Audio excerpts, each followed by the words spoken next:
Have you ever found yourself standing awkwardly in an elevator or checkout line wishing you knew what to say? You're not alone. In fact, more people fear starting a conversation than giving a public speech. But here's the good news. Anyone can learn how to talk to anyone. That's right. Whether it's your neighbor, a stranger at the grocery store, or even someone who might one day help you in a crisis, connection begins with a simple hello and a little bit of strategy. In this video, I'm going to walk you through timeless principles that have helped millions break the ice, win trust, and turn awkward silence into genuine connection. These are the same techniques I taught in my workshops and wrote about in How to Win Friends and Influence People. Only now they matter more than ever. Why? Because in uncertain times, relationships become one of your greatest survival tools. So stick with me.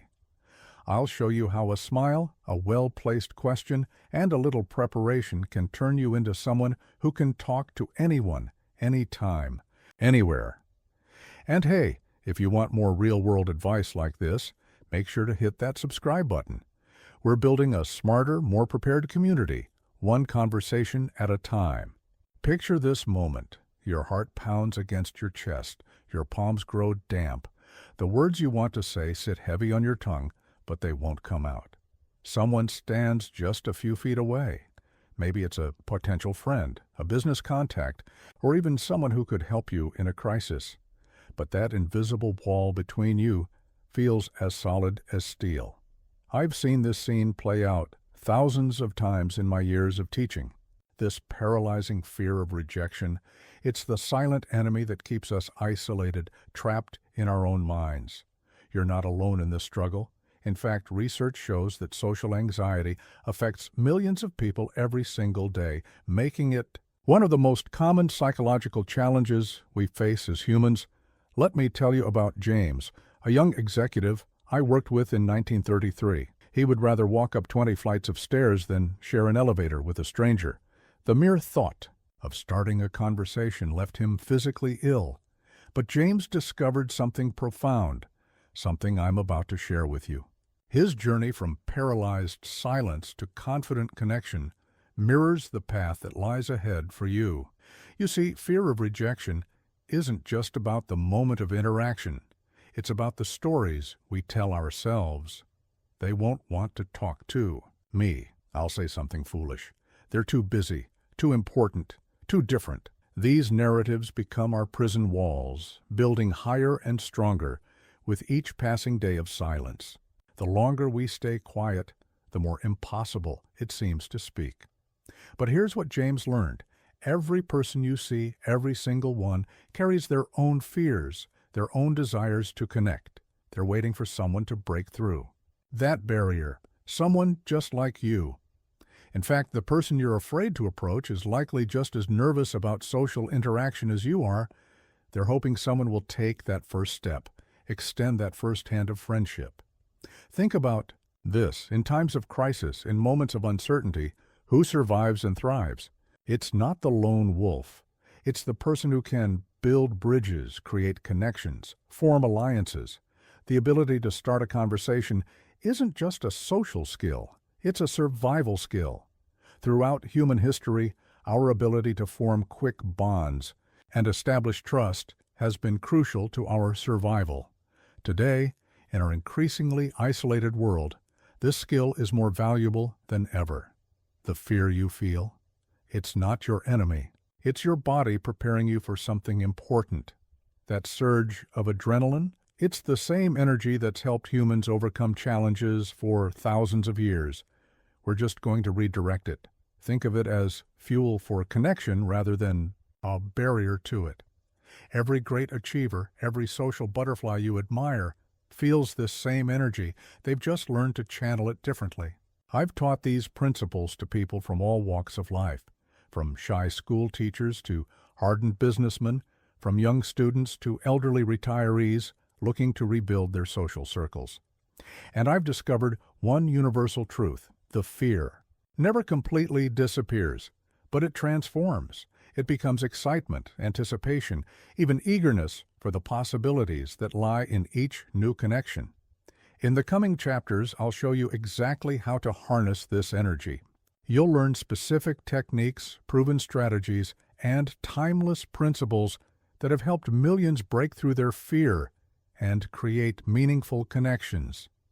These aren't just theoretical concepts, they're practical tools that you can start using immediately. Remember this: every great relationship, every powerful alliance, every life-changing connection began with a single moment of courage. Someone had to speak first. Someone had to break through that wall of fear. History is filled with examples of lives transformed by a single conversation, of opportunities unlocked by a simple hello. Every day, millions of these small acts of courage create ripples that change lives.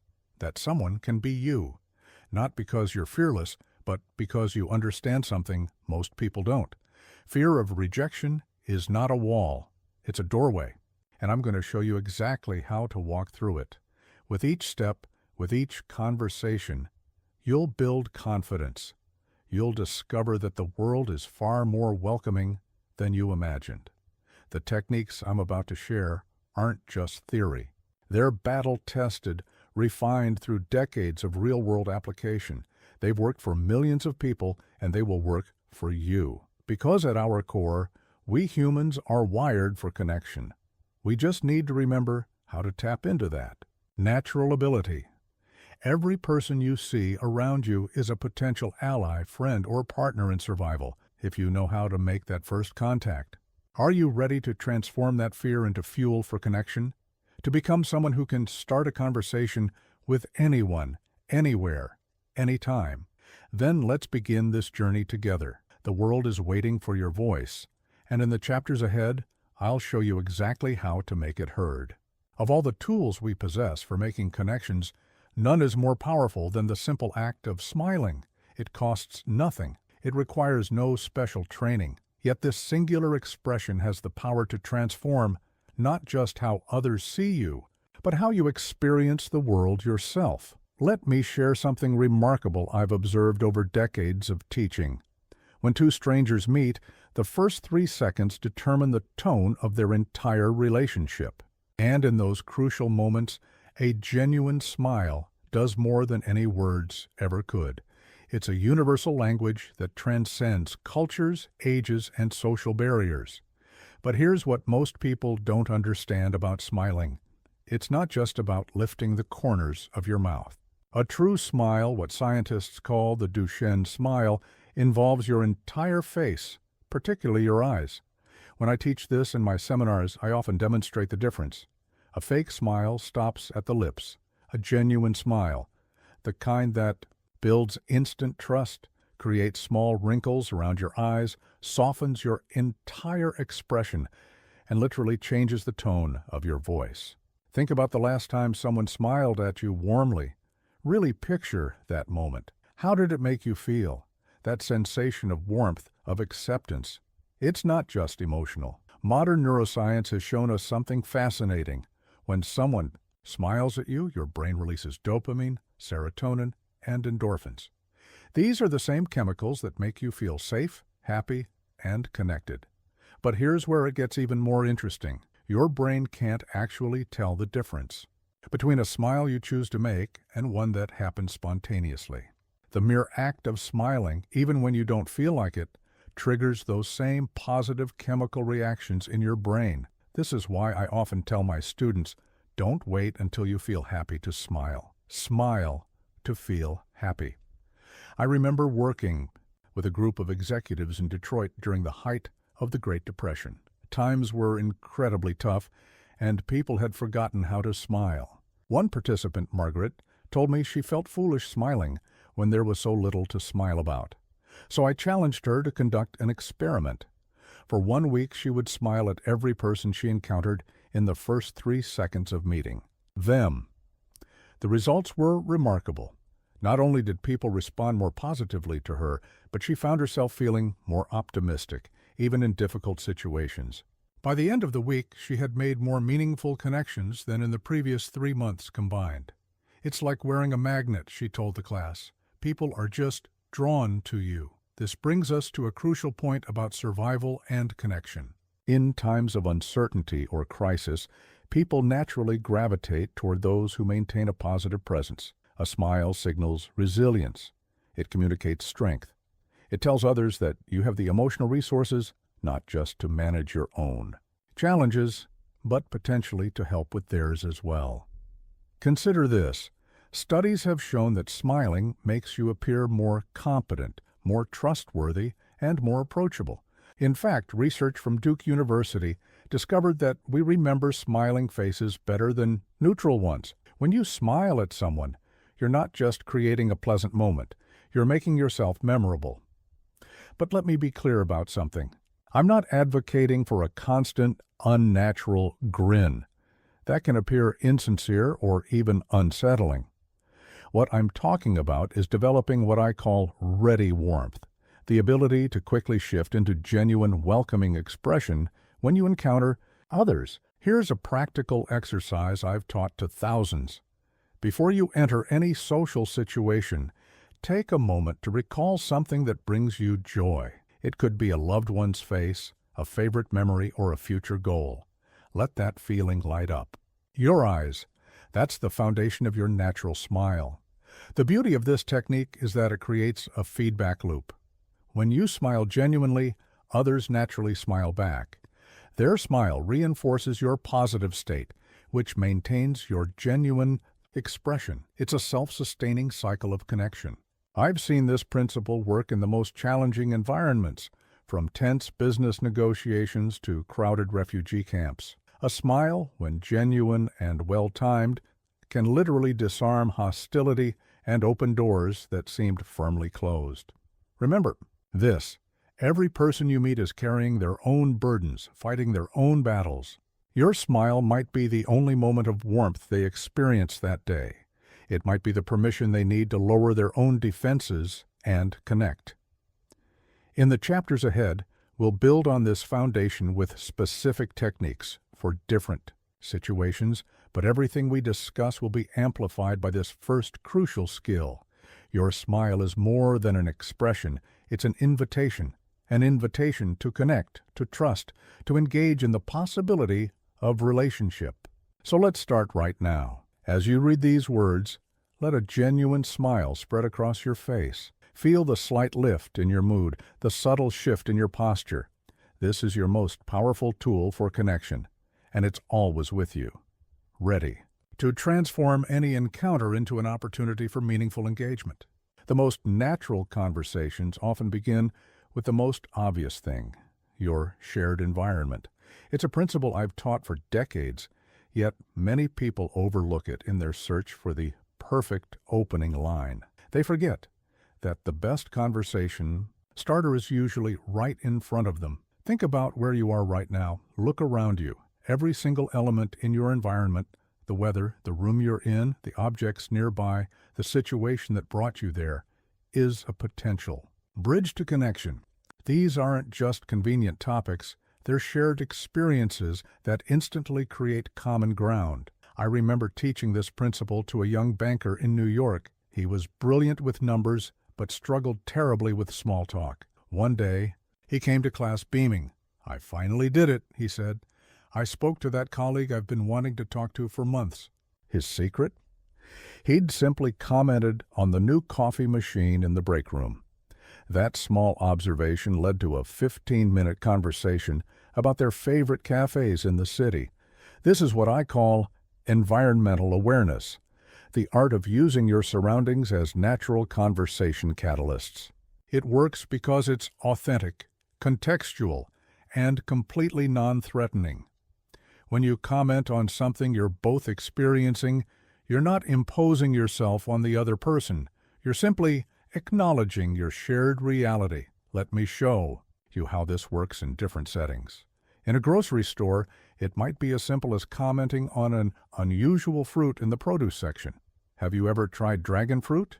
I've always wondered how to pick a ripe one. In an elevator, you might mention the weather. This rain came out of nowhere, didn't it? At a coffee shop, you could remark on the seasonal drink special. That pumpkin spice smell is everywhere. Today, have you tried it? But here's the key that most people miss. It's not just about making the observation. It's about choosing observations that invite participation. Notice how each of those examples ends with an implicit or explicit question. They're not just statements, they're invitations to engage. When I teach this in my seminars, I often have participants practice what I call the 3-second scan. Before entering any new environment, take 3 seconds to notice 3 things: something unusual, something familiar, and something that might be meaningful to others. This quick mental inventory gives you multiple conversation entry points. Consider this real example from one of my students, Sarah, who used this technique at a wedding. During her 3-second scan, she noticed the unique floral arrangements, unusual, the traditional wedding cake, familiar, and the guest book with Polaroid cameras, meaningful to others. Throughout the evening, she used all 3 observations to start conversations with different guests.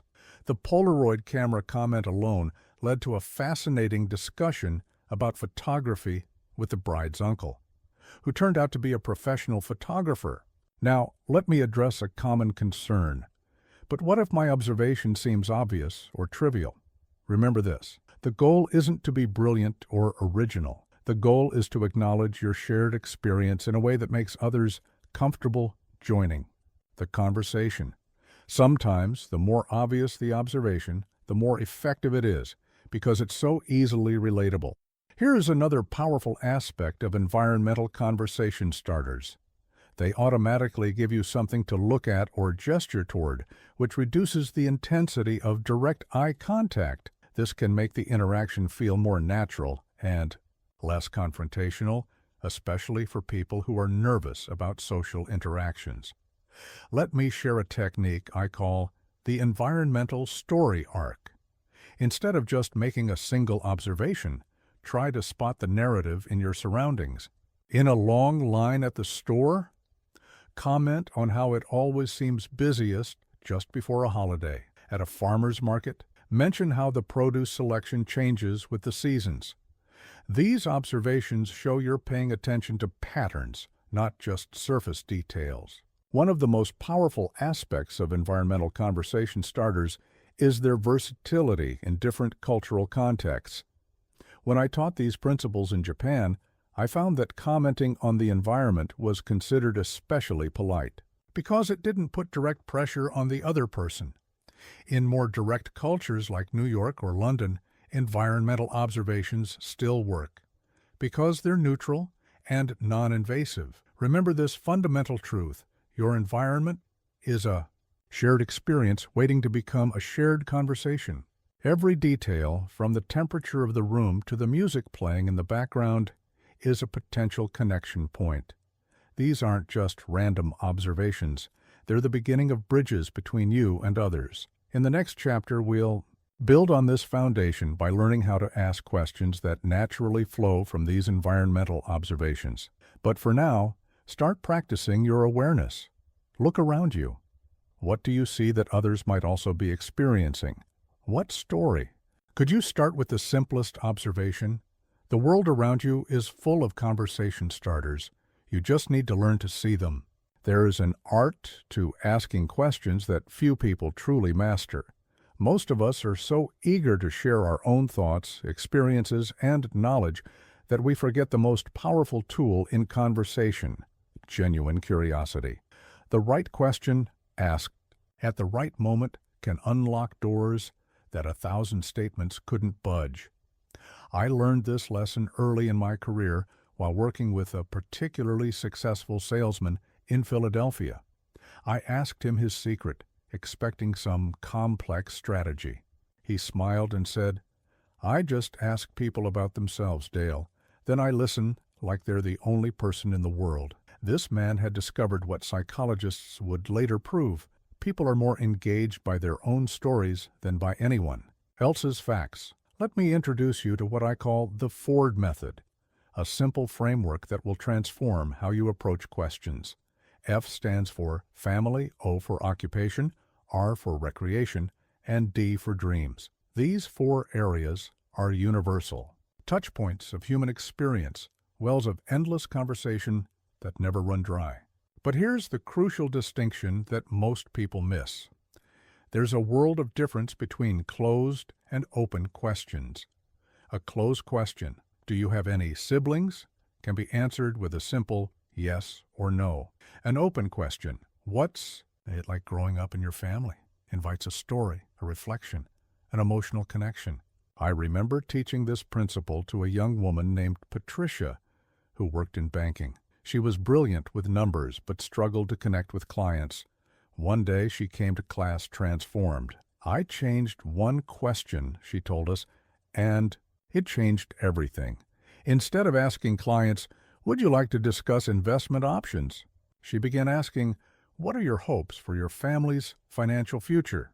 The first question got her transaction details. The second got her life stories, trust, and long-term relationships. The power of questions lies not just in the information they elicit, but in the message they send.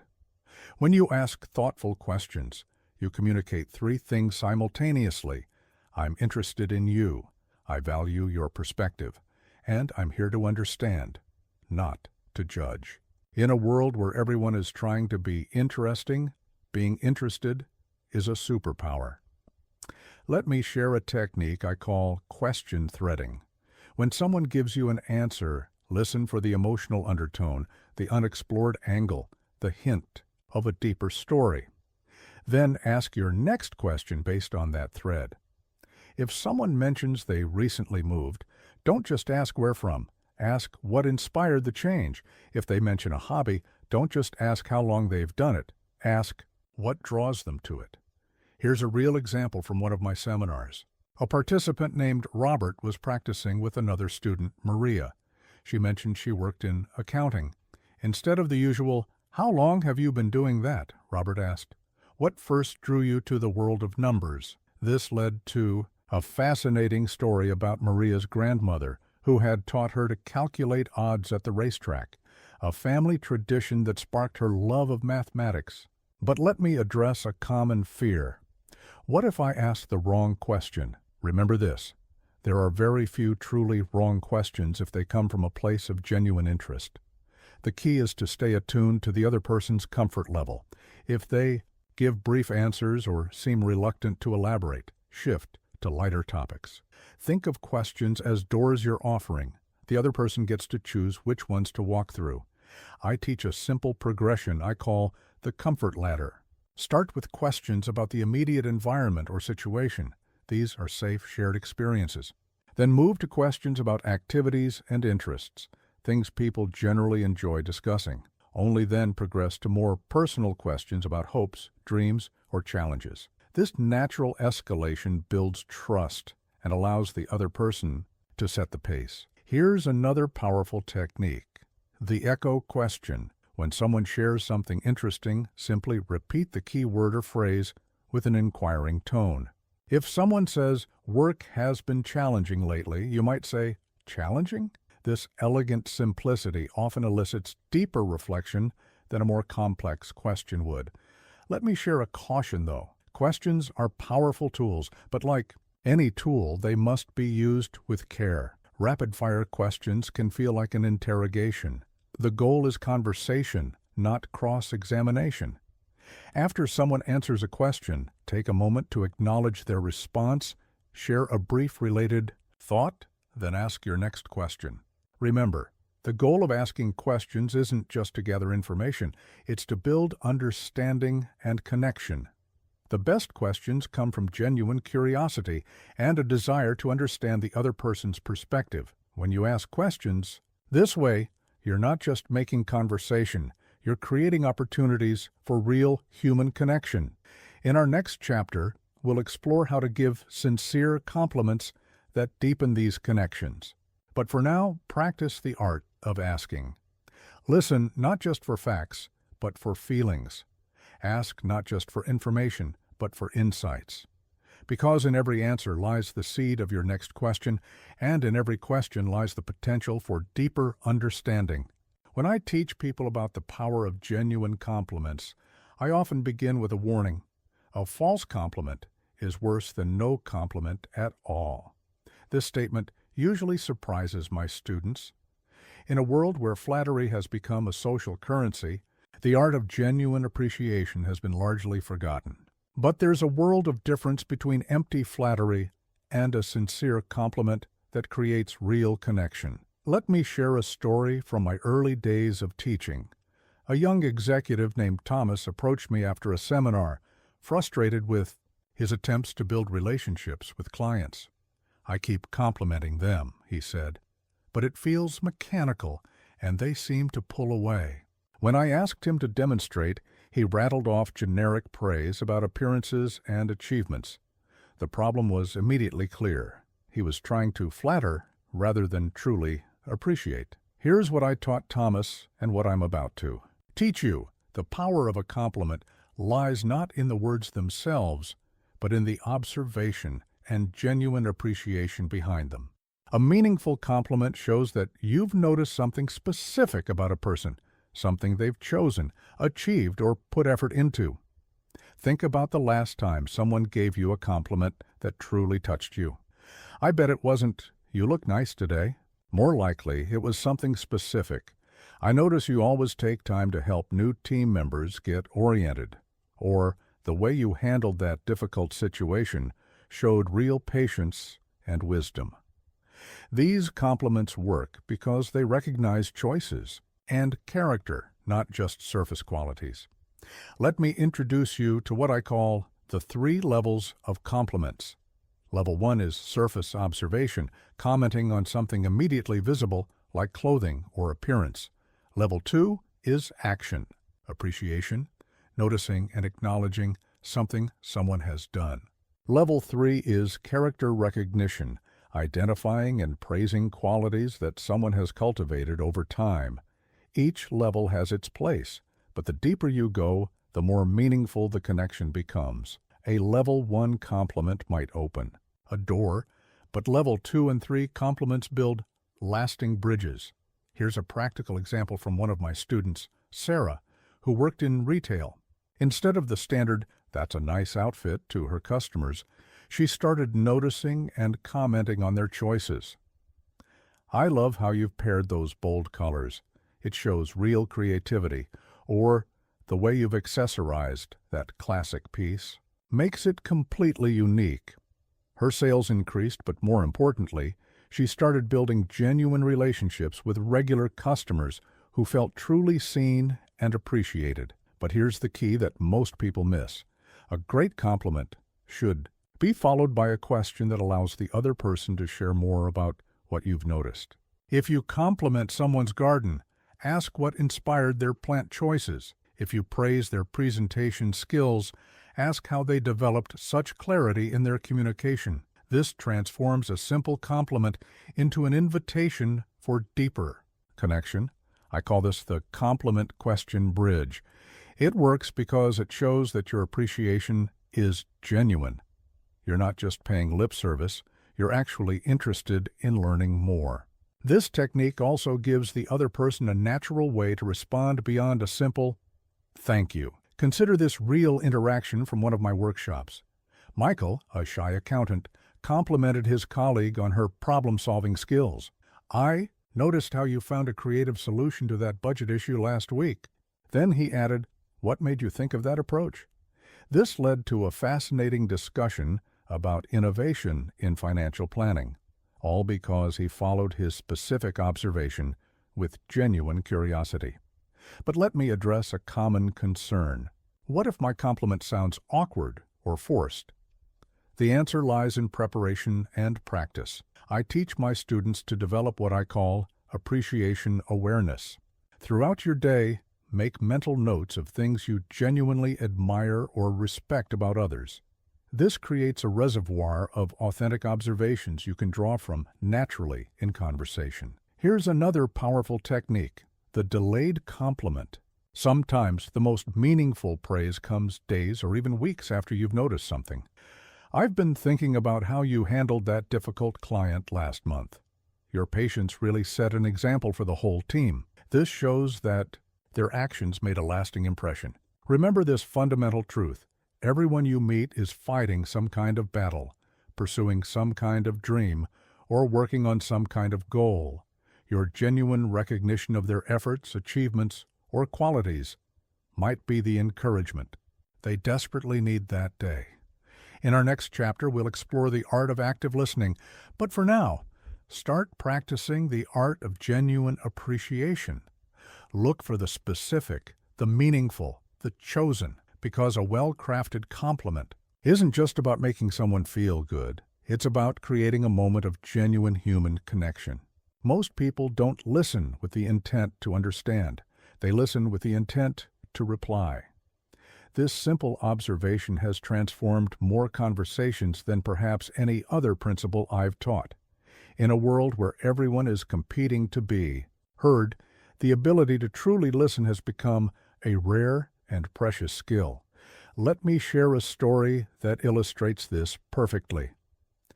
During one of my seminars in Chicago, I asked two participants to demonstrate a conversation.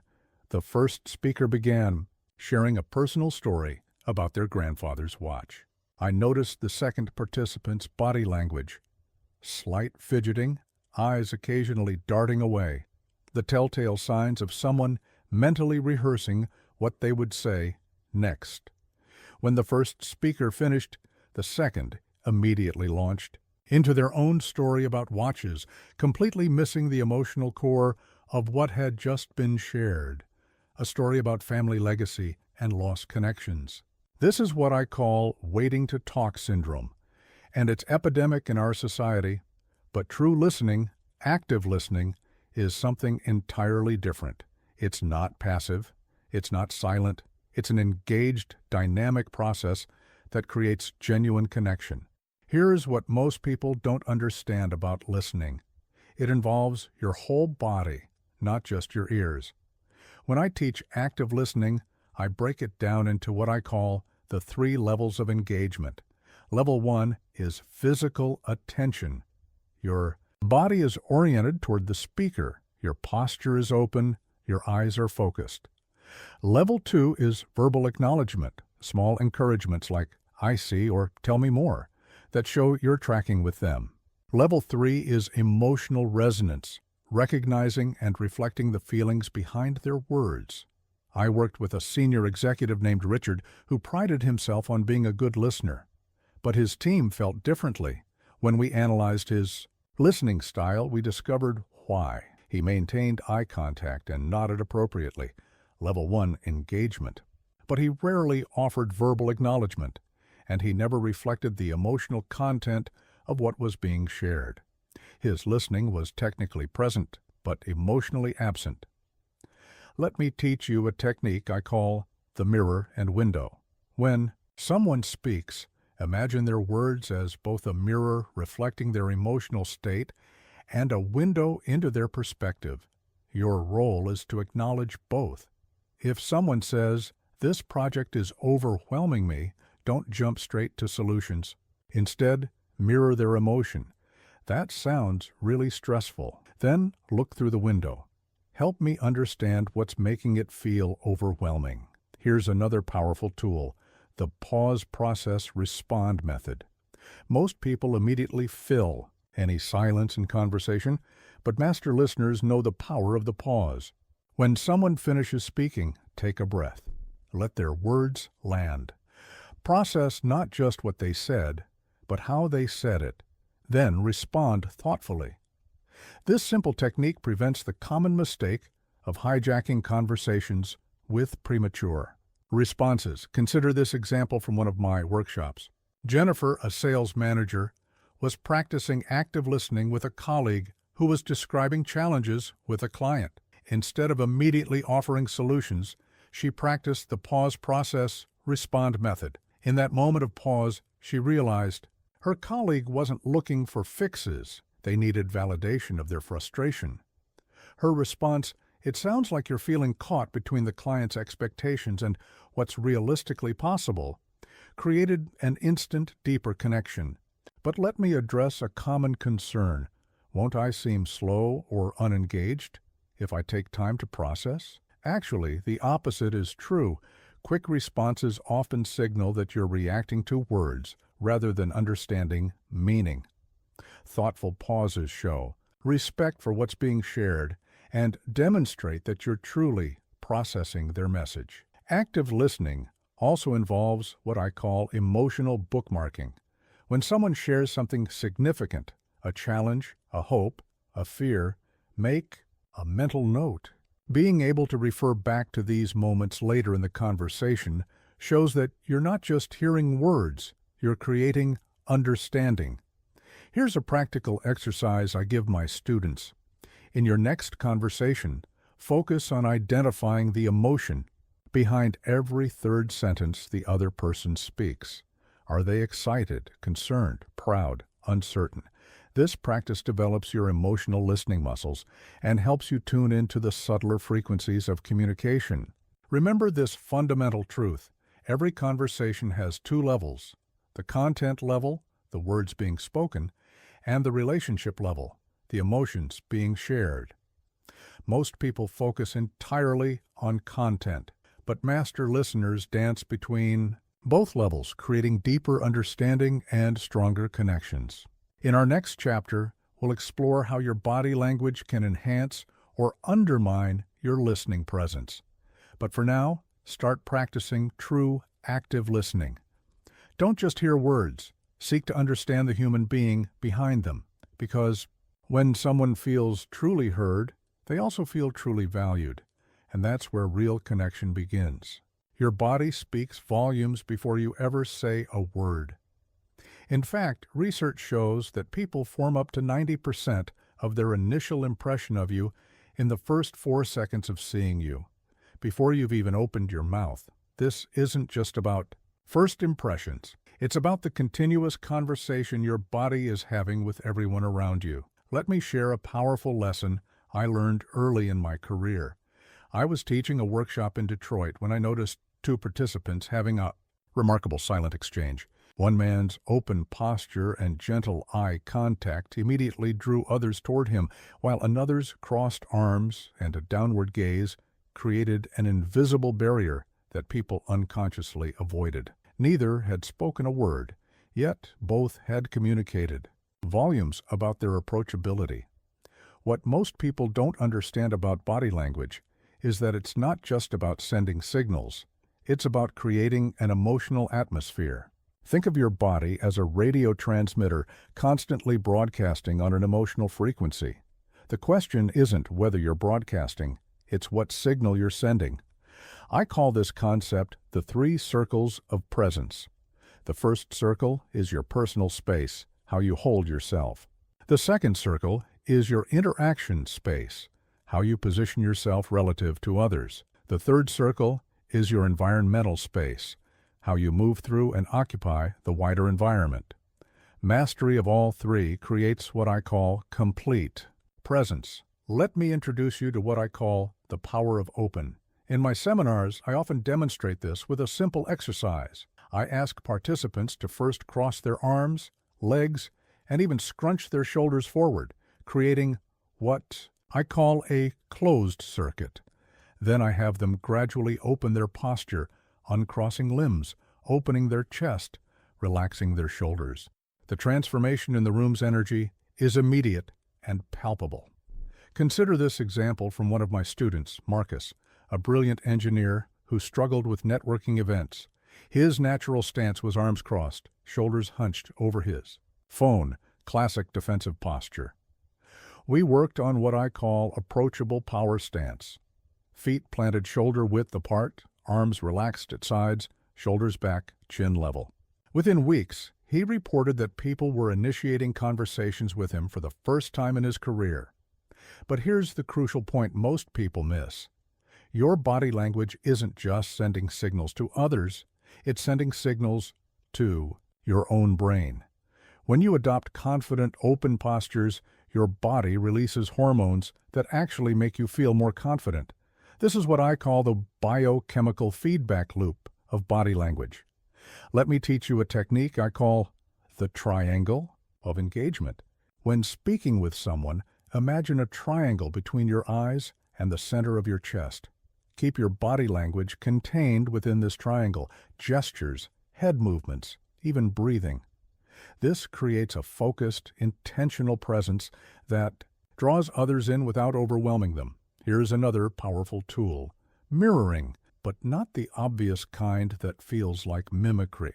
I teach what I call delayed resonance, subtly adopting elements of the other person's posture or energy level after a natural delay. When done correctly, this creates unconscious rapport and trust. Let me address a common concern. Won't focusing on body language make me feel artificial? The key is what I call authentic alignment. Start with how you want to feel: confident, open, engaged. Then allow your body to naturally express that internal state. It's not about striking poses, it's about allowing your outer self to reflect your inner intentions. Consider this real example from my workshops. Rachel, a sales executive, realized she had a habit of clutching her tablet like a shield during client meetings. We worked on what I call open-handed leadership, using the hands to gesture naturally, keeping the chest unblocked, maintaining what I call soft focus, eye contact. Her client's responsiveness transformed almost immediately. Here's a practical exercise I give my students: the Power Minute. Before any important interaction, take 60 seconds to adjust your physiology. Plant your feet firmly, roll your shoulders back, take 3 deep breaths, and lift your chin slightly. This simple ritual signals to both your brain and your audience that you're present, confident, and engaged. But remember this fundamental truth: body language must be congruent with inner state. All the perfect postures in the world can't mask inauthentic intentions. That's why I teach what I call inside-out presence, starting with genuine interest and allowing your body to naturally express that authenticity. In our next chapter, we'll explore how to use storytelling to deepen connections. But, for now, start paying attention to your physical presence. Notice how you hold yourself in different situations. Begin experimenting with more open, engaged postures, because your body isn't just carrying you through life, it's telling your story to everyone you meet. The most powerful tool for human connection isn't facts, figures, or even well-reasoned arguments. It's stories. Long before we had written language, we had storytelling. It's how wisdom was passed down, how communities were built, and how humans learn to understand each other. In our modern world of quick texts and social media posts, the art of storytelling has become even more valuable. Let me share something that happened in one of my early workshops. A young manager named David was struggling to connect with his team. His presentations were packed with data and logical arguments, but his message wasn't landing.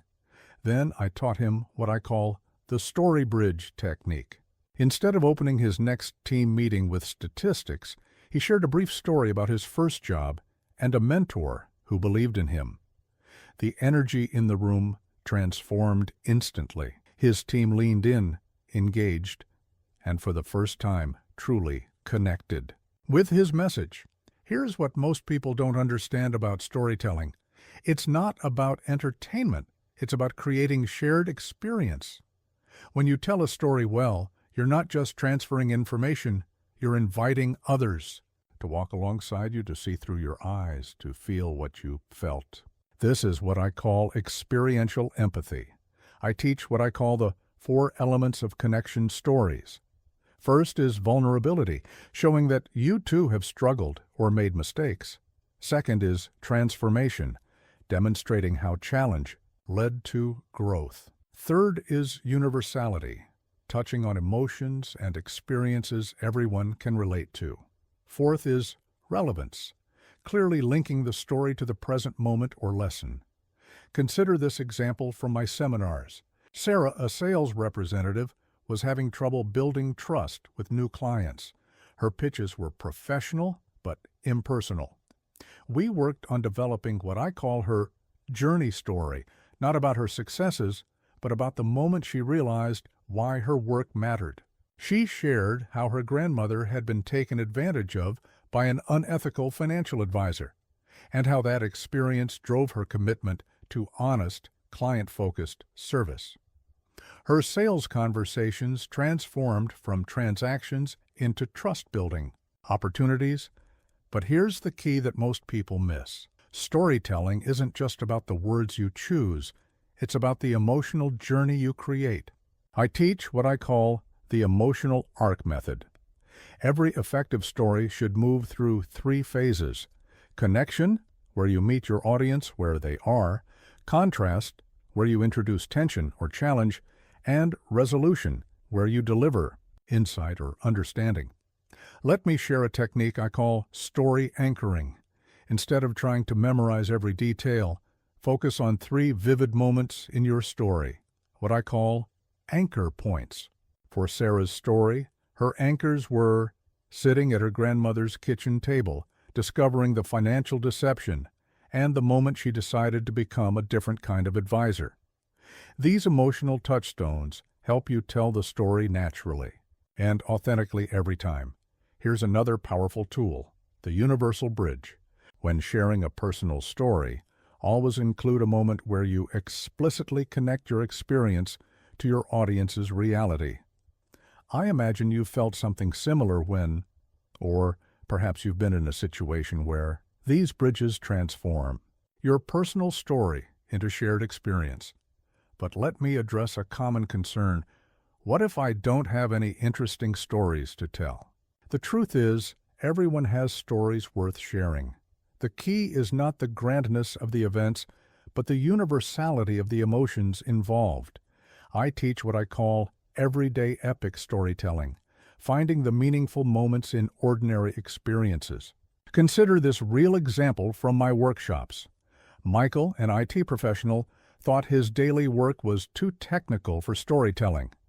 Then he shared a simple story about solving a particularly challenging computer problem. But instead of focusing on the technical details, he focused on the feeling of being stuck, the frustration of failed attempts, and the eventual triumph of perseverance. His colleagues were captivated, not by the technical solution, but by the emotional journey they could all relate to. Here is a practical exercise I give my students, the story mining technique. Each day, look for one moment that taught you something, challenged you, or made you feel something strongly. Write down not just what happened, but what it meant to you. Over time, you'll build a reservoir of authentic stories you can draw from in conversations. Remember this fundamental truth. Stories are how we make sense of our world and our place in it. When you share a story, you're not just conveying information, you're offering a piece of yourself, inviting others to see the world through your eyes, and creating an opportunity for genuine connection. In our next chapter, we'll explore how to make others feel truly important. But for now, start collecting your stories. Pay attention to the meaningful moments in your daily life. Practice sharing them in ways that create connection, because the deepest principle in human nature is the craving to be appreciated, not praised, not flattered, but genuinely appreciated. This insight has transformed more relationships than perhaps any other principle I've taught. In our rush to be recognized, to prove our own worth, we often forget that the quickest path to connection is making others feel truly important. Let me share a story that changed my understanding of this principle forever. Years ago, I was teaching a seminar in Philadelphia when I noticed the janitor, an elderly gentleman named Frank, quietly working after hours. Instead of the usual quick nod, I asked him about his work. His eyes lit up as he shared how he'd developed his own system for maintaining the building's ancient heating system, saving thousands in repairs. No one had ever asked about his expertise before. That simple conversation not only gave me valuable insights about the building, but created a friendship that lasted for years. Here's what most people don't understand about making others feel important. It's not about grand gestures or lavish praise. It's about genuine recognition of their unique value. I call this the spotlight of sincere interest. When you shine the spotlight on someone, you're not just seeing what they do. You're acknowledging who they are. I teach what I call the 3 levels of recognition. The first level is acknowledging presence, simply showing that you notice someone's existence. The second level is acknowledging contribution, recognizing what they do. The third and deepest level is acknowledging essence, showing that you see and value who they are as a person. Most interactions never get past level 1, but true connection happens at level 3. Consider this example from one of my workshops. Maria, a department manager, was struggling with team morale.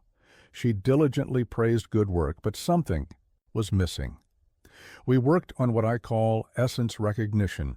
Instead of just saying good job on the report, she began acknowledging the unique qualities behind the work. I appreciate how you always consider the human impact of these numbers, or your ability to find creative solutions really shows in this analysis. The transformation in her team's engagement was remarkable. But here's the crucial point most people miss. Making others feel important isn't a technique. It's a genuine appreciation of human value. I call this authentic elevation. It's not about manipulating people's emotions. It's about truly seeing their worth and reflecting it back to them. Let me share a powerful tool I call the value lens. Before any interaction, ask yourself, what unique value does this person bring to the world? What can I genuinely appreciate about them? This isn't just about their achievements or abilities, it's about their essential human qualities. Everyone has something worthy of genuine appreciation. Here's an example that illustrates this perfectly. Robert, a sales executive, was meeting with a client who seemed constantly rushed and abrupt. Instead of being put off, Robert used this value lens to notice the client's incredible efficiency and dedication to their work. His genuine appreciation of these qualities transformed their interactions from tense to collaborative. But let me address a common concern. Won't focusing on others' importance diminish my own? Actually, the opposite is true. I call this the importance paradox.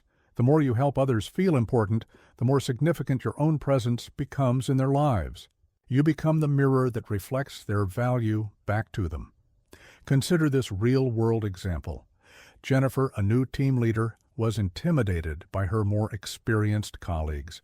Instead of trying to prove herself, she focused on discovering and acknowledging their unique strengths and contributions. Soon, she became the person everyone wanted to work with, not because of her authority, but because of her genuine appreciation of others. Here's another powerful technique, what I call importance moments. These are brief opportunities to show someone they matter. When someone shares an idea, pause and truly consider it. When someone makes an effort, acknowledge not just the action, but the thought behind it. These small moments accumulate into powerful bonds. Remember this fundamental truth. Every person you meet is fighting some kind of battle, pursuing some kind of dream, carrying some kind of burden.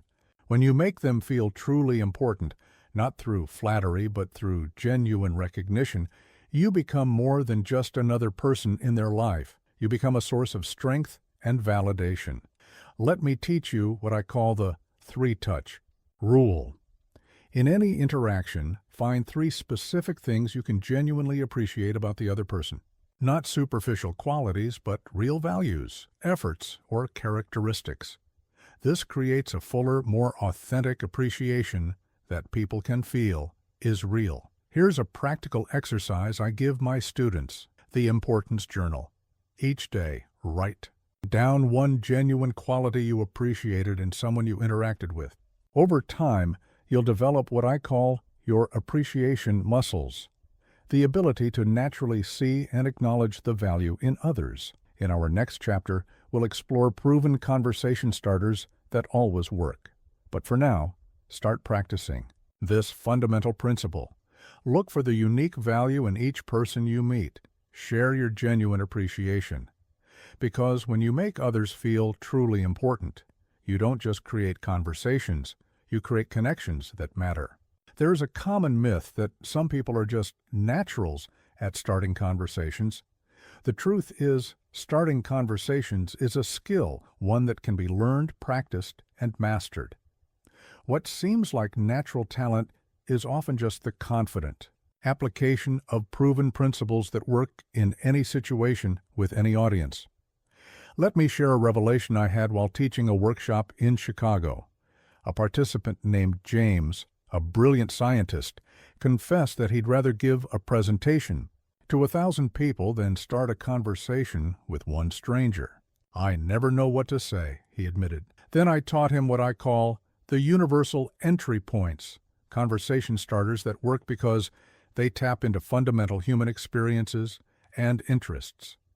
Here's what most people don't understand about starting conversations. The goal of your opening line isn't to be clever or impressive. It's to create what I call a comfort bridge, a way for the other person to easily join the conversation. The best starters are like gentle invitations, not dramatic entrances. I teach what I call the situational starter system. This breaks down every social situation into 3 elements: the shared environment, the shared experience, and the shared purpose. Any of these elements can be your entry point. For example, in a coffee shop, you might comment on the aroma, environment, the morning rush experience, or the need for caffeine, purpose.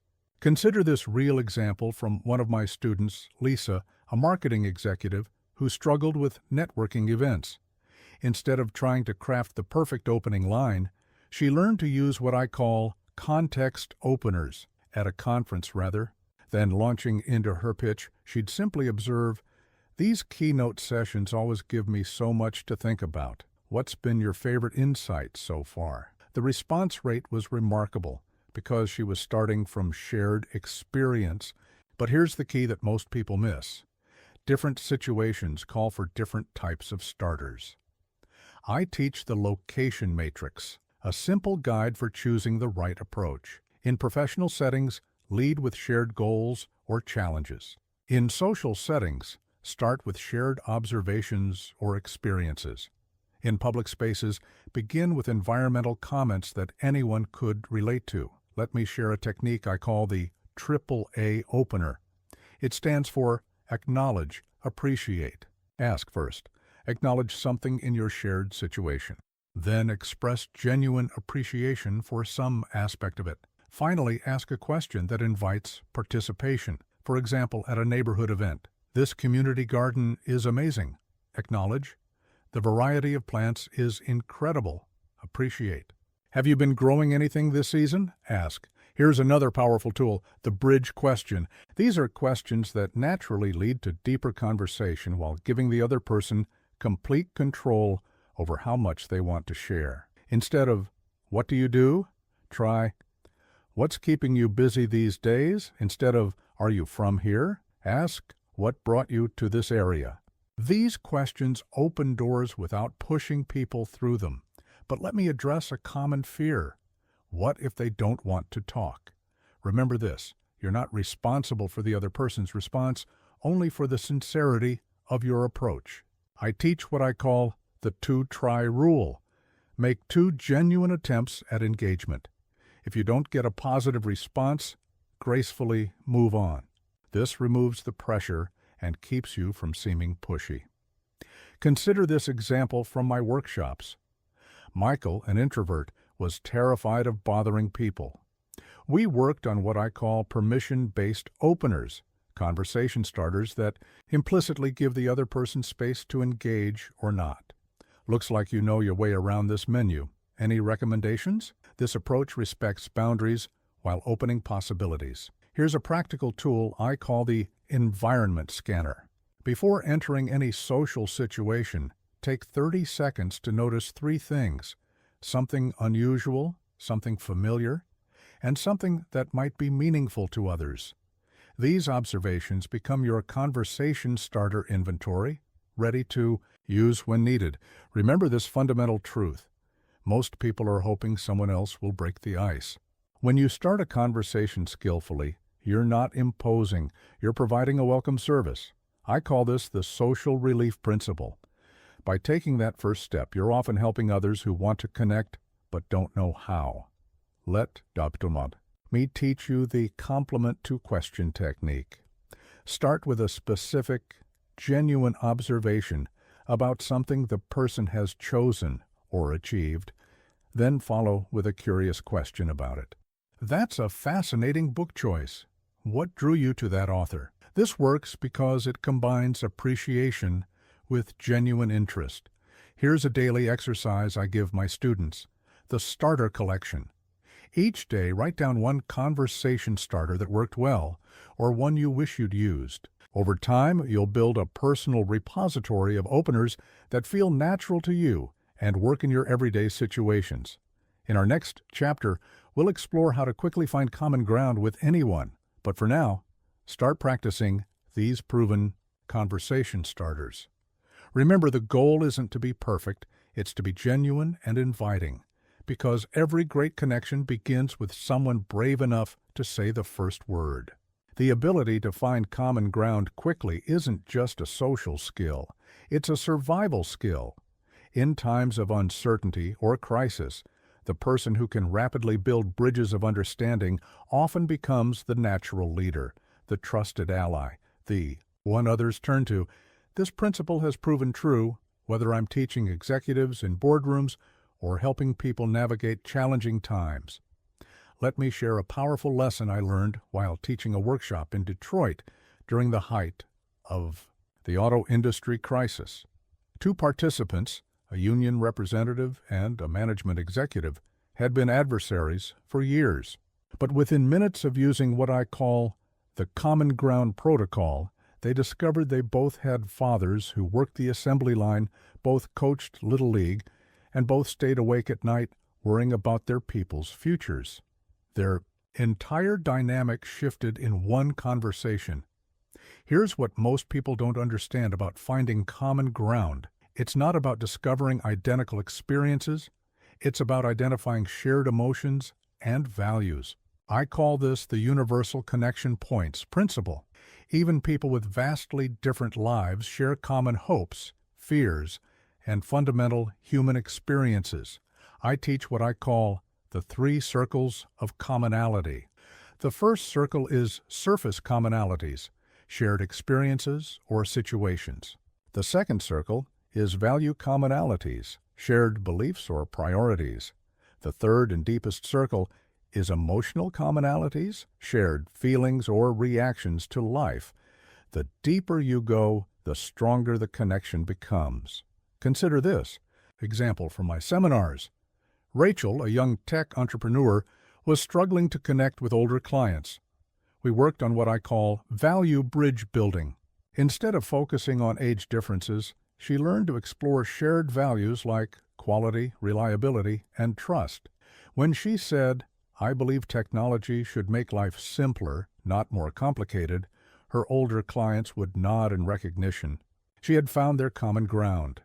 But here's the crucial point most people miss. Finding common ground isn't about ignoring differences. It's about building bridges across them. I call this authentic connection. When you acknowledge differences while emphasizing shared values, you create stronger, more genuine bonds than if you pretend differences don't exist. Let me share a technique I call the Me Too moment. When someone shares something, an opinion, an experience, a concern, look for any authentic point of connection, no matter how small. Then share it briefly. "I've felt that way too," or "I understand that challenge." These moments create instant rapport because they transform strangers into allies through shared experience. Here's another powerful tool, the common ground question set. These are questions specifically designed to uncover shared interests or experiences quickly. What brings you to this event? What challenges are you facing in your industry? What changes have you noticed in our community? These questions often reveal surprising connections. But let me address a common concern. What if we seem to have nothing in common? Remember this: every human being shares fundamental experiences, the desire for respect, the need for understanding, the hope for better times. I call these universal bridge points. When surface commonalities are hard to find, connect on these deeper human levels. Consider this real example from my workshops. Mark, a military veteran, was worried about connecting with civilians who couldn't relate to his experience. We worked on what I call emotional translation, finding the universal emotions within specific experiences. When he talked about teamwork, responsibility, and facing challenges, He found his civilian colleagues could relate completely, even if their specific experiences were different. Here's a practical exercise I call the common ground scan. Before any interaction, ask yourself 3 questions. What might this person care about? What challenges might they face? What hopes might they harbor? This mental preparation helps you spot connection points more quickly when they arise. Let me teach you another technique. Story linking. When someone shares a story or experience, briefly share a similar one that creates a connection. The key is to keep your story short and focused on the common element. This isn't about one-upmanship. It's about saying, I understand because I've been there too. Remember this fundamental truth. People are more alike than different. In my decades of teaching, I've seen CEOs and janitors bond over their love of baseball. Immigrants and natives connect through shared parental worries, and political opposites find common ground in their desire for a better future for their children. Here's another powerful approach, what I call values-first connection. Instead of starting with surface details, begin by expressing a universal value. I believe every person deserves to be heard. Or, I think the best solutions come from working together. These statements often reveal surprising alignments with others. In our next chapter, we'll explore how to use appropriate humor to strengthen these connections. But for now, start practicing rapid common ground identification. Look for those universal human experiences, shared values, and common emotions. Because when you can find common ground quickly, you transform every stranger into a potential ally. Remember, the fastest way to build a bridge is to start from both sides. When you actively seek common ground, you're not just finding connection. Points. You're creating a foundation for meaningful relationship, collaboration, and mutual support. Humor is like salt in cooking. The right amount enhances everything, but too much ruins the dish. Throughout my years of teaching, I've discovered that the most effective humor in conversation isn't about being clever or witty. It's about creating moments of shared humanity that make both people feel more at ease. Let me share a transformative moment from one of my early workshops. A young executive named Paul was trying so hard to be funny that he was actually creating tension in his interactions. His jokes were well crafted, but felt rehearsed and performative. Then I taught him what I call natural lightness, the art of finding humor in shared experiences rather than trying to create it artificially. Here's what most people don't understand about humor in conversation. The goal isn't to make people laugh out loud. It's to create what I call connection. Smiles are those moments of shared recognition that say, yes, I've been there too. This kind of humor builds bridges instead of walls, and it's virtually risk-free because it comes from shared experience rather than clever wordplay. I teach what I call the 3 levels of safe humor. Level 1 is self-deprecating lightness. Gentle observations about your own human moments. Level 2 is situational recognition, noticing the funny because it's true aspects of shared experiences. Level 3 is what I call uplift humor, finding the light side of challenges in a way that encourages rather than diminishes. Consider this example from my seminars. Sarah, a naturally serious person, thought she couldn't use humor in professional settings. We worked on what I call reality recognition, simply acknowledging the human side of common situations. When a presentation was delayed by technical difficulties, she remarked, I think computers can sense fear. It wasn't a joke so much as a shared truth, and the tension in the room immediately lifted. But here's the key that most people miss. The safest and most effective humor often isn't about being funny at all. I call this warmth rather than wit. Instead of trying to make people laugh, focus on creating moments of shared understanding. A knowing smile can build more connection than a big laugh. Let me share a technique I call the universal experience touch. When facing a common situation, whether it's waiting in a long line or struggling with a printer, simply give voice to what everyone's thinking. I see this printer has decided to test our patience today. This kind of observation creates instant rapport because it acknowledges shared reality without making anyone a target. Here's another powerful tool, the lightness loop. When someone else shows a moment of humor or lightness, build on it gently, not by trying to top their comment, but by adding your own genuine observation that shows you're sharing in the moment. This creates a positive spiral of connection rather than competition. But let me address a common concern. What if my attempt at humor falls flat? Remember this, when humor comes from a place of genuine connection rather than performance, even a missed attempt feels authentic rather than awkward. I call this the safety net of sincerity.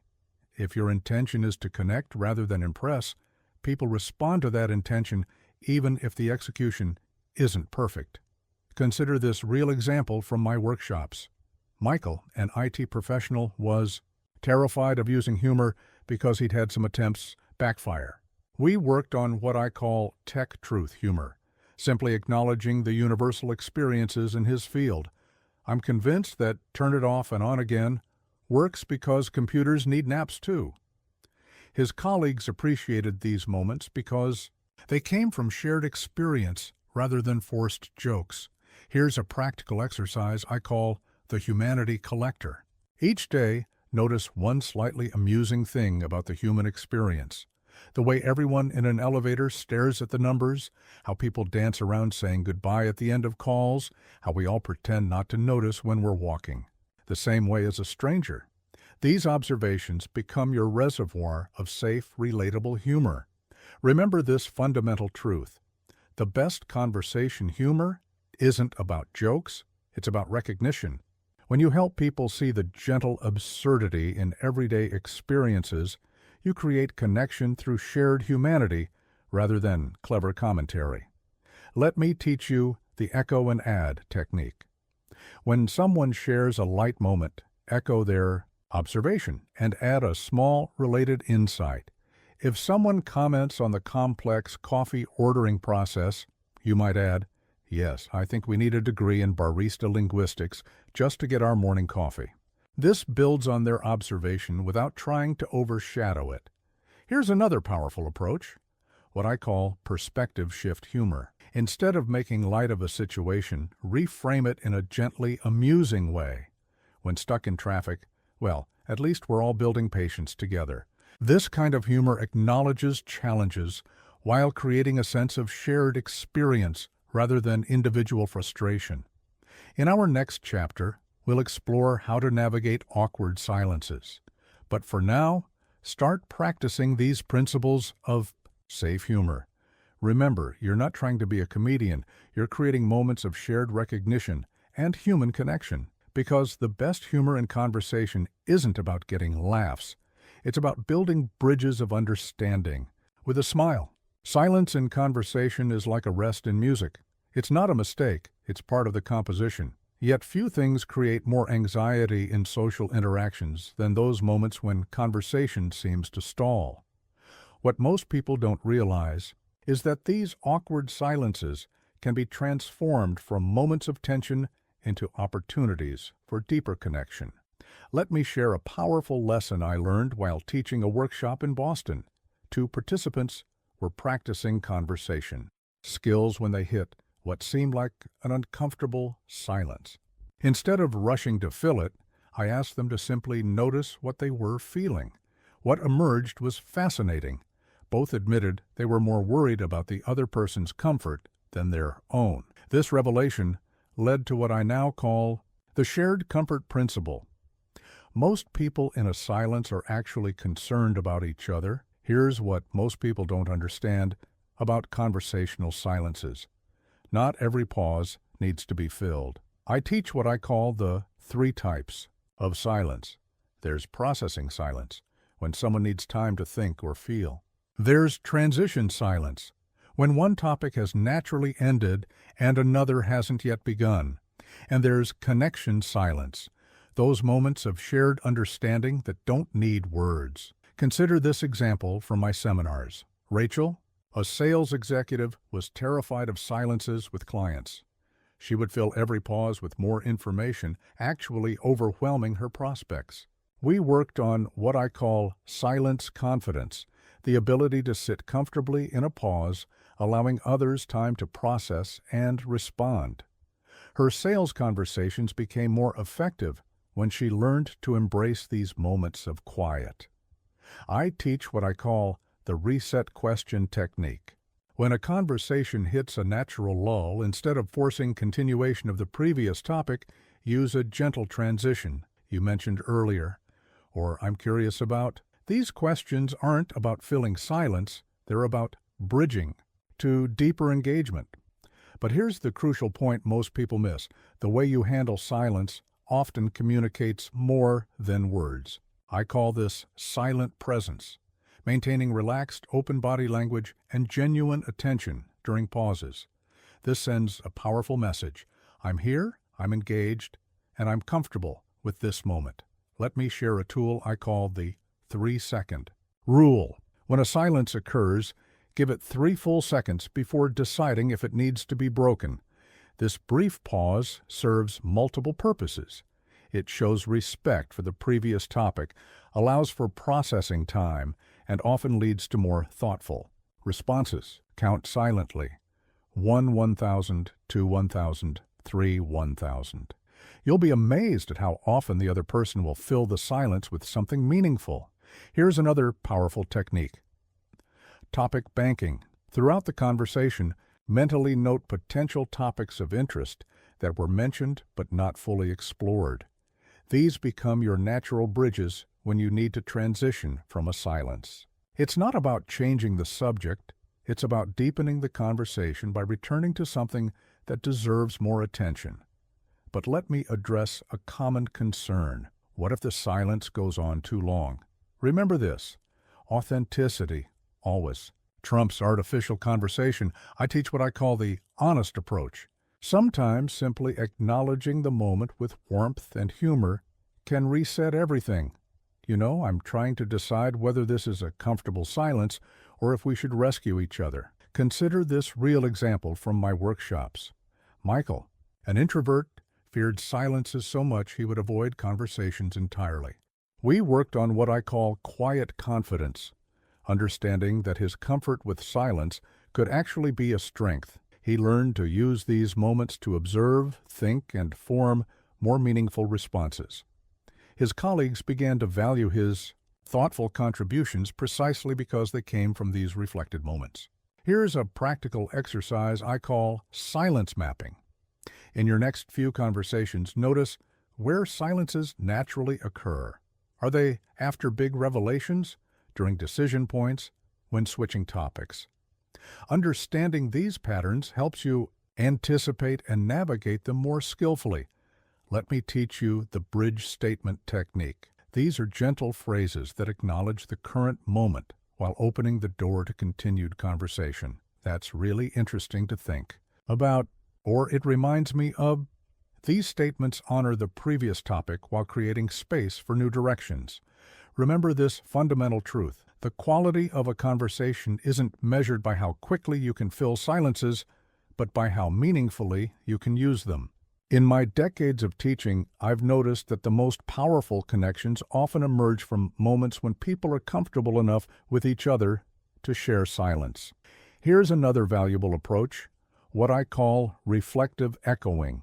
Sometimes, the best way to break silence is to reflect on what was just shared. What you said about really resonates with me. This shows you've been actively listening and processing, turning the silence into a moment of deeper understanding. In our next chapter, we'll explore how to read and respond to social cues. But for now, start practicing these principles of silence navigation. Remember, your goal isn't to eliminate silences. It's to transform them from moments of anxiety into opportunities for genuine connection. Because sometimes the most powerful thing you can say is nothing at all.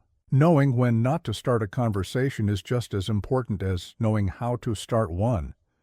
In fact, the ability to read social situations and respect unspoken boundaries is what separates skilled conversationalists from those who merely talk. This skill becomes even more crucial in times of stress or uncertainty, when people's emotional boundaries may be particularly sensitive. Let me share a pivotal moment from my early teaching days. I was conducting a workshop in Chicago when a ESA participant named James approached another attendee during a break. Despite using all the right techniques, his attempt at conversation was clearly unwelcome. What James missed weren't the words, it was what I call the energy signals that were clearly saying, "Not now." Here's what most people don't understand about reading social situations. It's not just about looking for obvious signs of disinterest. I teach what I call the 3 layers of social awareness. The first layer is physical signals, body language and positioning. The second layer is energy signals, the emotional atmosphere around a person or group. The third layer is contextual signals, the broader situation and its social implications. I've developed what I call the stoplight system for reading social availability. Green signals include open body language, lifted gaze, and relaxed posture. Yellow signals suggest caution, crossed arms, divided attention, or brief responses. Red signals mean stop, physically turned away, engaged with phone or documents, or what I call the invisible wall. That clear but intangible barrier people put up when they don't want to be approached. Consider this example from my seminars. Sarah, a naturally outgoing sales representative, couldn't understand why some potential clients seemed to recoil from her friendly approaches. We worked on what I call permission awareness, the ability to recognize when someone is actually open to engagement. She learned to notice subtle cues like how deeply someone was focused on a task or whether their phone placement suggested a desire for privacy. But here's the crucial point most people miss. Reading the room isn't just about individuals, it's about understanding group dynamics. I call this social energy mapping.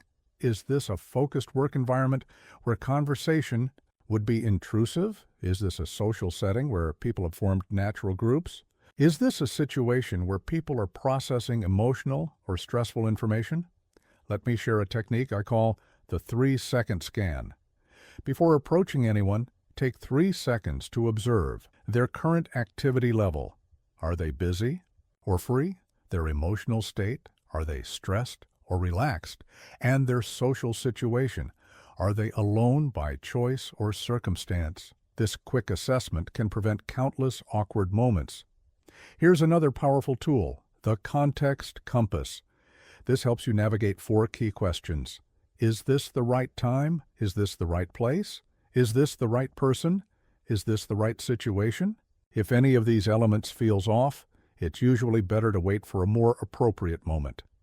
But let me address a common concern. What if I miss opportunities by being too cautious? Remember this, respecting someone's unspoken boundaries creates more opportunities than it costs.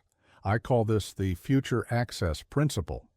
By showing sensitivity to someone's current state, you increase the likelihood of positive interaction in the future. Consider this real example from my workshops. Michael, an eager networker, would try to engage with everyone at professional events, often interrupting intense discussions or private conversations. We worked on what I call engagement timing, learning to recognize when conversations are truly open to new participants and when they're better left undisturbed. Here's a practical exercise I call signal spotting. In public spaces, practice quietly observing how people signal their availability or unavailability for interaction. Notice how some people create invisible barriers with headphones or reading materials, while others position themselves in ways that welcome conversation. Let me teach you the energy echo technique. Before approaching someone, match their energy level and pace. If they're moving quickly with purpose, that's not the time for a leisurely chat. If they're in a contemplative mood, a high-energy approach will feel jarring. Remember this fundamental truth: every person has an invisible boundary line that moves throughout the day. Sometimes it's far out, welcoming interaction. Sometimes it's pulled in close, protecting their space. Learning to recognize and respect these boundaries isn't just polite. It's essential for meaningful connection. Here's another valuable approach, what I call graceful exit recognition. Sometimes you'll only realize after starting a conversation that it's not the right moment. Learning to spot these signals early allows you to withdraw respectfully before anyone feels uncomfortable. In our next chapter, we'll explore follow-up techniques that build lasting connections. But for now, start practicing these principles of social awareness. Remember, choosing not to engage isn't about missing opportunities. It's about respecting the natural rhythm of human interaction. Because sometimes, the most socially intelligent thing you can do is nothing at all. The end of a conversation is not the end of a connection. It's the beginning of a choice. Will you build on this initial interaction or let it naturally fade? This decision is just as important as the conversation itself, because it's where momentary connections have the potential to transform into lasting relationships. Let me share a powerful lesson I learned early in my career. At a business convention in Detroit, I watched two speakers interact with audience members after their presentations. The first collected dozens of cards but never followed up. The second spoke with fewer people but made meaningful plans with each one.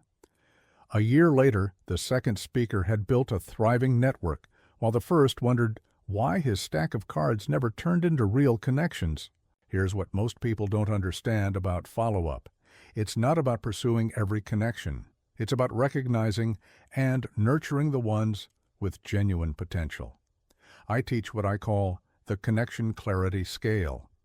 At one end are the clear one-time interactions that should naturally fade.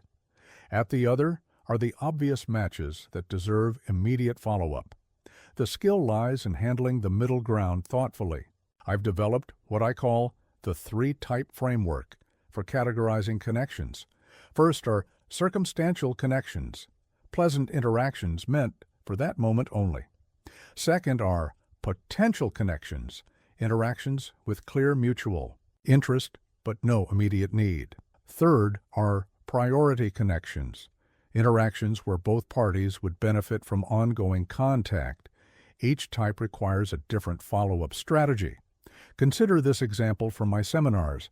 Rachel, a consultant, would try to maintain contact with everyone she met, spreading herself too thin and making her follow-ups feel mechanical. We worked on what I call selective sincerity, the art of choosing which connections to pursue, and then following up with genuine intention rather than obligation. But here's the crucial point most people miss. Not following up can be just as skillful as following up. I call this graceful fading, the art of letting circumstantial connections naturally dissolve without awkwardness or guilt. Sometimes the kindest thing you can do is allow a pleasant interaction to remain just that. Let me share a technique I call the 48-hour window. If you're going to follow up with someone, make initial contact within 48 hours of meeting them. This doesn't mean scheduling a meeting. It's simply acknowledging the connection while it's fresh. A brief email saying, "It was great discussing specific topic with you," keeps the door open without demanding immediate action. Here's another powerful tool, the value-first follow-up. Instead of just suggesting coffee, share something specific that adds value, an article related to your discussion, a connection they might find helpful, or an insight about something they mentioned. This shows that you were genuinely engaged in the conversation and are thinking about their interests. But let me address a common concern. What if I miss an opportunity by not following up? Remember this, forced connections rarely lead to meaningful relationships. I call this the authentic alignment principle. When there's real potential for mutual value, both parties usually feel it. Trust that instinct. Consider this real example from my workshops.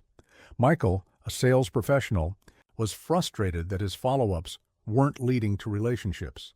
We worked on what I call connection temperature reading, learning to gauge the other person's level of interest during the initial interaction. He learned to notice signs like specific mentions of future contact, detailed questions about his work, or explicit interest in staying connected. Here's a practical exercise I call follow-up filtering.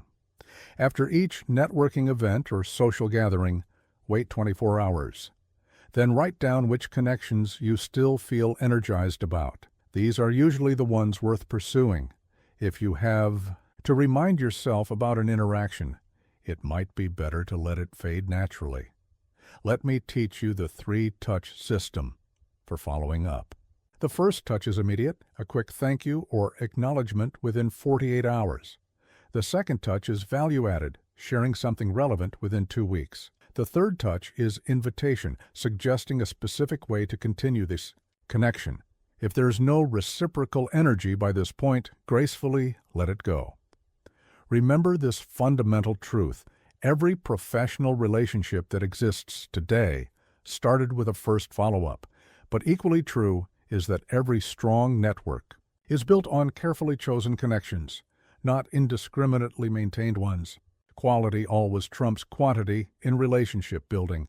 Here's another valuable approach, what I call future bridge building. Sometimes the right move is to create a clear path for reconnecting later. When you start that new project in the fall, I'd love to hear how it's going. Gives both parties permission to reconnect when there's a specific reason to do so. In our next chapter, we'll explore how to handle conversations in crisis situations. But for now, start practicing intentional follow-up and graceful fading. Remember, every connection doesn't need to become a lasting relationship, because sometimes knowing when to let go is just as important as knowing how to hold on. The true test of communication skills isn't in comfortable situations. It's in moments of crisis or high stress. Whether it's a natural disaster, a business emergency, or a personal crisis, these are the moments when the ability to connect effectively becomes not just valuable, but vital. The principles I'm about to share have helped people navigate everything from workplace emergencies to community crises. Let me share a profound lesson I learned during the great financial crisis of 1929. I was teaching a workshop in New York when the market crashed. In the panic that followed, I watched as one bank manager maintained extraordinary connection with his terrified customers. His secret wasn't financial expertise, it was what I now call crisis clarity, the ability to communicate with calm purpose when others are overwhelmed by emotion. Here's what most people don't understand about crisis communication. It's not about having all the answers. It's about creating what I call islands of certainty in seas of chaos. During times of stress, people don't need someone to fix everything. They need someone who can help them think clearly and feel heard. I teach what I call the 3 C's of crisis connection. The first C is calm, maintaining steady, measured communication that helps regulate others' emotional states. The second C is clarity, providing clear, simple information without overwhelming detail. The third C is confidence, not in having all the solutions, but in our collective ability to face challenges together. Consider this example from my seminars. Sarah, an emergency response coordinator, was technically excellent, but struggled to connect with people in crisis. We worked on what I call emotional anchoring, the art of acknowledging feelings while gently guiding people toward constructive action. Instead of saying, "Don't worry," she learned to say, "I understand your concern. Let's focus on what we can do right now." But here's the crucial point most people miss. Crisis conversation isn't just about what you say. It's about how you create safety through presence. I call this stability signaling. It's in your pace of speech, your measured movements, your ability to maintain eye contact without staring. These nonverbal cues tell others that they can rely on your steadiness. Let me share a technique I call the crisis connection triangle. First, acknowledge the situation without amplifying fear. Yes, this is a serious situation. Second, create partnership. We're going to handle this together. Third, focus on immediate manageable steps. Right now, let's focus on this. Structure helps people move from panic to partnership. Here's another powerful tool, the information bridge. In crisis, people often feel overwhelmed by uncertainty. Build bridges of understanding by connecting what they know to what they need to know. Just like we handle regular power outages, we have a plan for this. The difference now is this familiar to new pattern helps people grasp difficult situations. But let me address a common concern. What if I don't have answers? Remember this. In crisis, authenticity builds more trust than false certainty. I teach what I call honest leadership, the ability to say, I don't know yet, but here's what I'm doing to find out, in a way that reinforces rather than undermines confidence. Consider this real example from my workshops. Michael, a community's leader, faced a neighborhood crisis. Instead of trying to handle everything himself, he used what I call connection cascading, creating small communication nodes where people could share information and support each other. This transformed a scared group into a resilient network. Here's a practical exercise I call crisis communication prep. Each day, practice delivering one piece of difficult news with calm clarity. It might be as simple as a delayed meeting or a changed plan. This builds the muscles you'll need when bigger challenges arise. Let me teach you the COPE method for a crisis conversation. C stands for center yourself first. O is for observe before speaking. P is for partner with the person. E is for engage with next steps. This framework helps you maintain effective communication even when emotions are high. Remember this fundamental truth. In times of crisis, connection becomes currency. The ability to maintain meaningful communication when others are shutting down or acting out becomes an invaluable community resource. You become what I call a stability node, someone others can rely on for clear, grounding interaction. Here's another valuable approach, what I call hope-based reality. While acknowledging the seriousness of a situation, always include elements that help people maintain perspective and see beyond the current crisis. This is a difficult moment, but I've seen how strong this community can be, bridges acknowledgement and encouragement. In our next chapter, we'll explore the power of remembering names. But for now, start practicing these crisis communication skills. Remember, you don't need to have all the answers to be helpful. Sometimes the most powerful thing you can do is create a space where people feel heard and supported in challenging times. A person's name is the sweetest and most important sound in any language. This isn't just a nice saying, it's a fundamental truth about human psychology that I've seen proven thousands of times. When you remember and use someone's name properly, you do more than demonstrate good memory. You acknowledge their identity, their importance, their very humanity. Let me share a transformative moment from my early teaching days. I was working with a group of business leaders in Philadelphia when I noticed something remarkable. One executive, William, had an uncanny ability to remember not just names, but small details about each person he met. His secret wasn't a photographic memory. It was what I now call the triple encoding method, a systematic approach to making names stick. Here's what most people don't understand about remembering names. The problem isn't your memory, it's your attention. When someone introduces themselves, most people are so focused on what they're going to say next, or so distracted by the social pressure of the moment, that they never truly receive the name in the first place. I call this the introduction illusion. I teach what I call the 5 pillars of name memory. First is focused reception, truly hearing the name when it's spoken. Second is immediate repetition, using the name right away in natural conversation. Third is visual association, creating a mental picture linked to the name. Fourth is personal connection, finding something meaningful about the name. Fifth is strategic review, systematically recalling names after the interaction. Consider this example from my seminars. Rachel, a sales director, was losing business opportunities because she couldn't keep clients' names straight. We worked on what I call name anchoring, the art of creating instant memorable associations. For a client named Mr. Bridge, she pictured him standing on a bridge. For Ms. Winter, she imagined snowflakes. These simple mental images became instant triggers for name recall. But here's the crucial point most people miss. Remembering names isn't just about mental techniques. It's about genuine interest in people. I call this authentic attention.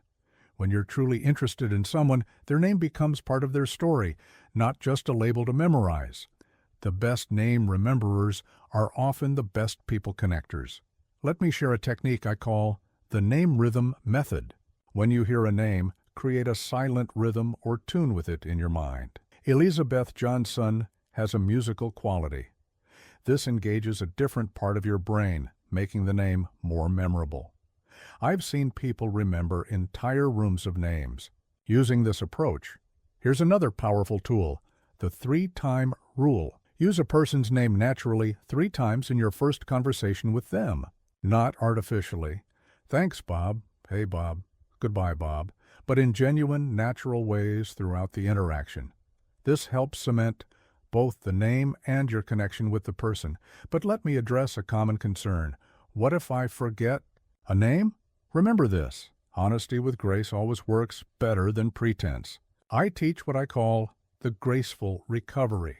I remember our wonderful conversation about your work in Chicago, but I'm drawing a blank on your name. Would you remind me? This shows you value them by remembering details about them, even if the name temporarily escapes you. Consider this real example from my workshops. Michael, a community organizer, needed to remember hundreds of names for his work. We developed what I call the story name link. For each person, he created a brief story that connected their name to something memorable about them. Sarah became Sarah who started the garden project. James became James with the jazz band. The stories made the name stick. Here's a practical exercise I call name mapping. At the end of each day, write down the names of every new person you met. Next to each name, jot down one distinctive thing about them. This isn't just about memory. It's about training yourself to pay attention to people more fully.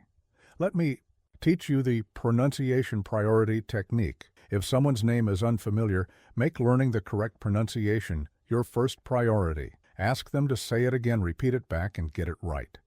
This shows respect and creates a stronger memory connection. I've seen this simple act transform professional relationships. Remember this fundamental truth. Every time you use someone's name, you're not just identifying them, you're affirming their significance. In a world where people increasingly feel invisible, this simple act of recognition becomes increasingly powerful. Here's another valuable approach, what I call name-face fusion. When you meet someone, take a moment to truly study their face while saying their name in your mind. Look for a distinctive feature, their smile, their eyes, their expression, and mentally pair it with their name. This creates a stronger neural connection between the visual and verbal memories. In our next chapter, we'll explore how to become someone people want to talk to. But for now, start practicing these name memory techniques. Remember, forgetting names isn't a fate you have to accept. With the right approach and genuine interest in people, you can develop this skill that will serve you in every area of life. Throughout this book, we've explored techniques, strategies, and skills for better conversation. But now we arrive at perhaps the most important principle of all. The best conversations don't come from perfect techniques. They come from becoming someone people naturally want to talk to. This isn't about personality type or natural charm. It's about developing qualities that draw others towards you authentically. Let me share a profound lesson I learned early in my career. I was teaching in Chicago when I met a remarkable individual named Grace. She wasn't the most outgoing person in the room nor the most accomplished. Yet people consistently sought her out for conversation.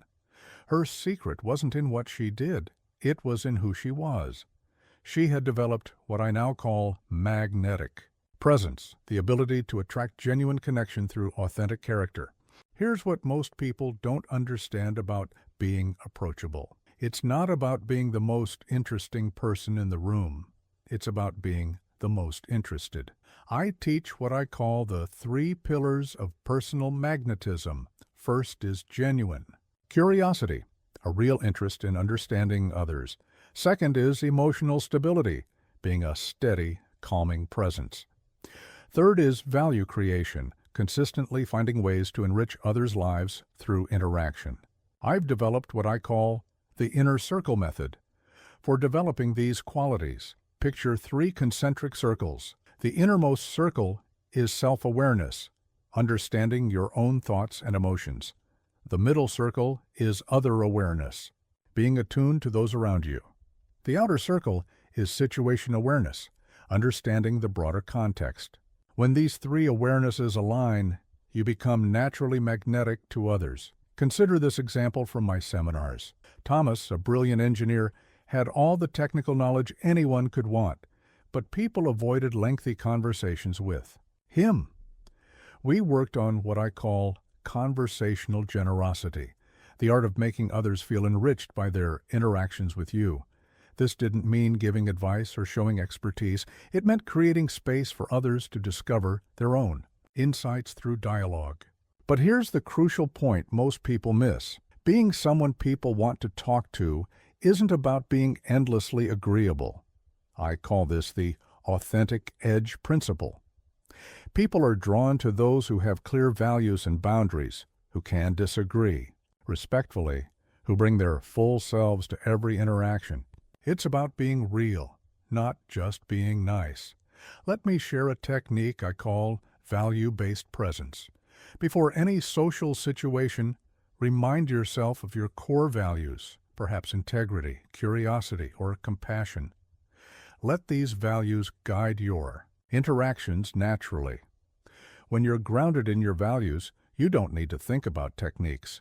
Your authentic self naturally creates meaningful connections. Here's another powerful tool, the energy management system. People are drawn to those who can maintain consistent, positive energy without being artificially upbeat. This means knowing how to regulate your own emotional state, how to remain engaged without becoming drained, and how to lift others without depleting yourself. But let me address a common concern. What if I'm not naturally outgoing? Remember this. Magnetism isn't about being extroverted. I teach what I call the quiet strength approach. Some of the most appealing people I've known have been introverts who simply brought their full attention and authentic interest to every conversation. Consider this real example from my workshops. Maria, a naturally reserved person, worried. She wasn't dynamic enough to attract meaningful connections. We worked on what I call depth over display, focusing on creating genuine, meaningful interactions rather than trying to be entertaining. She discovered that her thoughtful, focused attention actually drew people who wanted more substantial conversations. Here's a practical exercise I call personal impact reflection. Each evening, ask yourself, did I leave people feeling better after interacting with me today? Did I create value in my conversations? Did I remain true to my values while connecting with others? This daily practice helps you continuously refine your impact on others. Let me teach you the 3-layer authenticity technique. First, be honest with yourself about who you are. Second, be honest with others about your thoughts and feelings. Third, be honest about your limitations and areas for growth. This radical authenticity, when coupled with genuine care for others, creates magnetic appeal. Remember this fundamental truth. People are drawn to those who make them feel both safe and significant. When you can create an environment where others feel secure enough to be themselves and important enough to be heard, you become someone people naturally seek out. Here's another valuable approach, what I call growth-minded presence. Let people see that you're on a journey of continuous learning and development. Share your own challenges and insights. This vulnerability, combined with a forward-moving energy, draws others who are also on a path of growth. As we conclude this book, remember that becoming someone people want to talk to isn't about reaching a final destination. It's about embarking on a lifelong journey of personal development. Every interaction is an opportunity to learn, to grow, to become more fully yourself, while helping others do the same. Because in the end, the most powerful conversation skill isn't a technique at all. It's the authentic expression of someone. who genuinely cares about others, who brings their full self to every interaction, and who leaves people feeling better for having connected with them.